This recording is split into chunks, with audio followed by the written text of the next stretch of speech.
அனைவருக்கும் வணக்கம். நம்ம வாழ்க்கையில் முன்னேறணுங்கிறதுக்காக நம்ம எல்லாருமே பல பயிற்சிகளுக்கு போகிறோம். காசஸ், ட்ரைனிங் இதுக்கெல்லாம் போகிறோம். ஆனால் ஏன் பல நேரத்தில் அதெல்லாம் போயிட்டு வந்தால் கூட நமக்கு உபயோகம் இல்லாமல் போய்விடுகிறது? கொஞ்சம் பார்ப்போம். ஏன்னா என்றைக்குமே ஒரு பயிற்சி அப்படிங்கிற ஒரு விஷயத்தை எடுத்துட்டிங்கன்னா ரெண்டாவது ஸ்டெப் ஒன்று இருக்குது. அதற்கு பெயர் தான் முயற்சி. கற்றுக்கிட்ட விஷயத்தை வீட்டுக்கு வந்ததுக்கப்புறம் முயற்சி பண்ணி பார்த்துக்கிட்டே இருக்கணும். அப்படி முயற்சி பண்ணிக்கிட்டே இருக்கும்போது மூணாவது ஸ்டெப் ஒன்று இருக்குது. அதுதான் தொடர்ச்சி, கண்டினியூட்டி. அதாவது ஒரு விஷயத்தை தொடர்ந்து செய்து கொண்டே இருக்க வேண்டும். ஆனால் இன்றைக்கி என்ன நடக்குதுன்னா, பல பேர் பயிற்சிக்கு போகிறோம், பல பயிற்சிகளை நம்ம எடுத்துக்கிறோம்.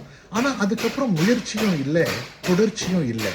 நம்ம கற்றுக்கிட்டது கொஞ்ச நாளில் மறந்து போயிடும், உபயோகம் இல்லாமல் போயிடும். அதனால் எந்த ஒரு பயிற்சிக்கு போனாலும் அதை வீட்டுக்கு வந்து முயற்சி எடுக்க வேண்டும், அதை தொடர்ச்சியாக செய்ய வேண்டும்.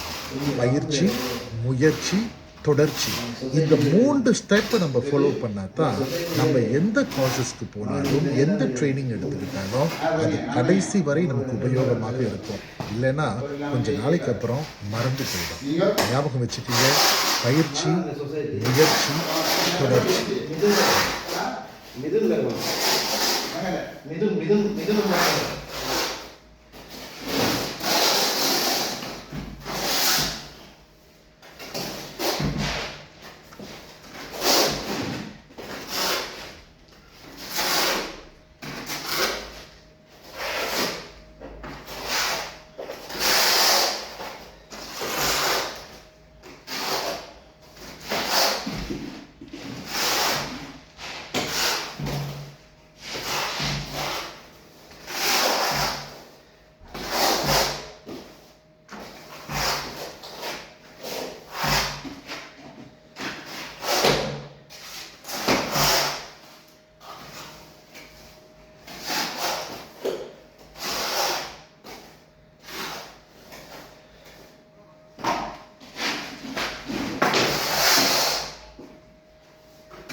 நான் எடுத்து நல்லது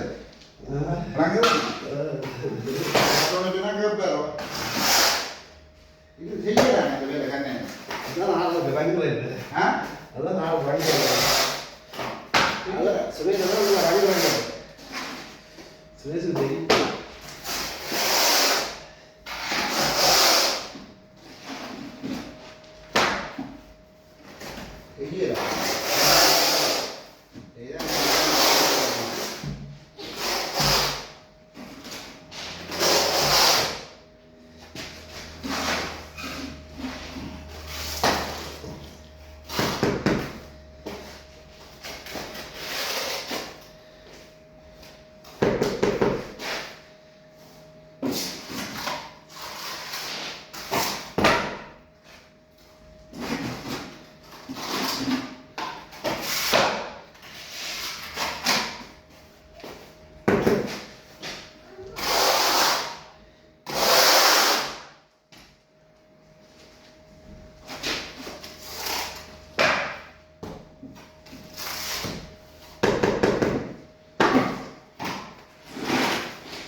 கூட அழுத்துவாங்க, அதான் கேட்குது.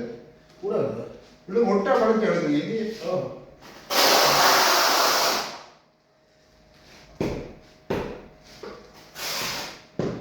நல்லா இருக்குது.